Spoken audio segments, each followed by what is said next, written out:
ครับข้าพเจ้าจะมารีวิววิธีพันตายางเนาะวิธีติดตายางแบบใดเนาะอันนี้ก็คือพันมาแล้วเนาะนี่นะพันมาแล้ว แล้วก็นี่ก็พันไปแล้วเนาะสองอันนี้ก็พันไปแล้วเนาะแต่ว่าอันนี้จะมารีวิววิธีพันเนาะพันแบบใดเนาะมีหลายวิธีพันเนาะแต่ว่าผู้ใดสามารถพันวิธีใดก็ได้เนาะวิธีพันเนาะ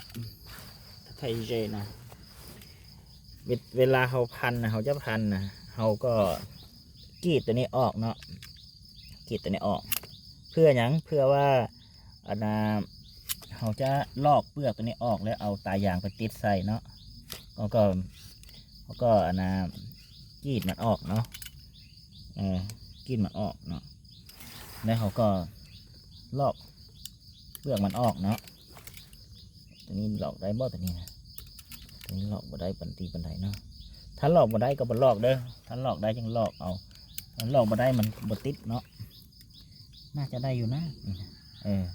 หลอกแบบนี้เนาะหลังจากนั้นก็หลอกอีก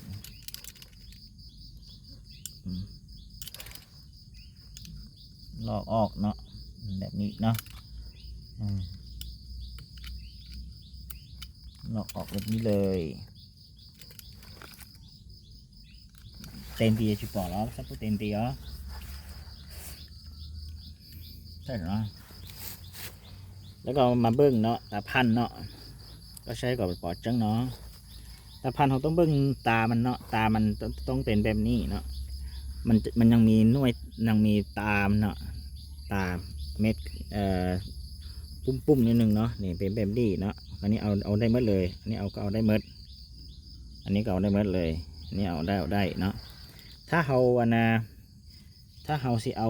แบบนี้เนาะเขาก็ตัดเขาก็กรีดมันออกเนาะกรีดมันออกให้พอดีตัวที่เขากรีดเขาลอกเปลือกมันนั่นแหละแล้วก็ตัดออกเนาะแล้วก็ดึงออกเลยเนาะดึงออกเลยดึงปั๊บเนาะเอาตัวนี้หักแล้วตัวนี้บ่ได้เนาะตัวนี้หักแล้วฉะนั้นเลือกเอาตัวต่อไปตัวนี้ได้บ่ตัวนี้ตายังน้อยนึงเอาตัวนี้ก็ได้เนาะตัวนี้ตาใหญ่นิดนึงขีดจวดออกมาเลยแล้วก็อันนี้มันขึ้นกับคนไวนะถ้าว่าผู้ใดเฮ็ดคนไวแล้วก็ถนัดไวนี่ก็ได้หลายอะเน้นดิหลังจากเขาดึงปั๊บเนาะมันจะได้ตัวนี้นี่เม็ดข้าวสารมันเด้อแล้วอยู่ในทางหน้านี่นะทางหน้าเนี่ยมันจะมีตาของมันอยู่นี่เนาะเดี๋ยวทางในจะมีเม็ดข้าวสารเนาะเราต้องพยายามดึงแบบนี้ได้แบบนี้มันจึงสีติดได้เนาะมันจึงสีงอกออกมาได้เนาะ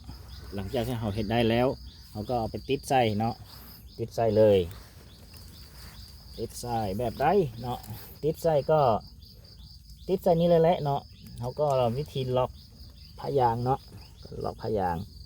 ก็พยางให้ล็อกไว้เนาะที่จริงเราบ่ต้องเซตบ่ต้องไปกวนบนนี้เด้อบนที่เขาลอกตามันนะเอาตัวนี้แปะใส่เลยเนาะแปะนี่ใส่เลยแล้วก็เขาก็ดึงเนาะล็อกไว้แล้วดึงเนาะดึงปั๊บเนาะดึงปั๊บเขาแปะงั้นนึงใส่เนาะแล้วก็ได้แล้วเนาะแล้ววันนี้เขาดึงเลยเนาะถ้าผู้บดถนัดนะตัวนี้มันจะเคลื่อนไปเคลื่อนมาเนาะตัวนี้มันมื่นหลายเคลื่อนไปเคลื่อนมาแต่ว่าเขาถนัดแล้วบ่เป็นอย่างมันก็ล็อกไว้เลยเนาะหลังจากนั้นเขาก็เอามีดตัวนี้มาเนาะมีดมาแล้วก็มาเขี่ยตัวนี้ออกเนาะวิธีตัดตัวนี้ก็คือตัดออกเลยเนาะตัดออกเลยจู๊ดตรงนี้เลยเนาะหลังจากนั้นเขาก็กลับมาพันให้มันได้เนาะบ่ให้อากาศเข้าเด้อนี่ว่าอากาศเข้าแล้วมันตายอันนี้เลยเนาะอันนี้แบบนี้เนาะหลังจากนั้นเขาก็เกี่ยวออกมาเนาะใส่นิ้วมือเอาเด้อนิ้วมือเอาเนาะให้เบาๆเราก็ได้นี่แบบนี้เนาะอันนี้มันหลายโคตรแล้วเขาก็เข้ายากแต่ว่าเขาเอาตัวที่ข้างๆมันง่ายกว่าปั๊บเนาะดึงมาปั๊บดึงปั๊บเนาะดึงปั๊บเนาะอันนี้ปั๊บนี่แล้วก็สูงนิดนึงแล้วก็ดึงออกมาปุ๊บนี่ได้เลยเนาะโอเคพันแบบนี้แหละ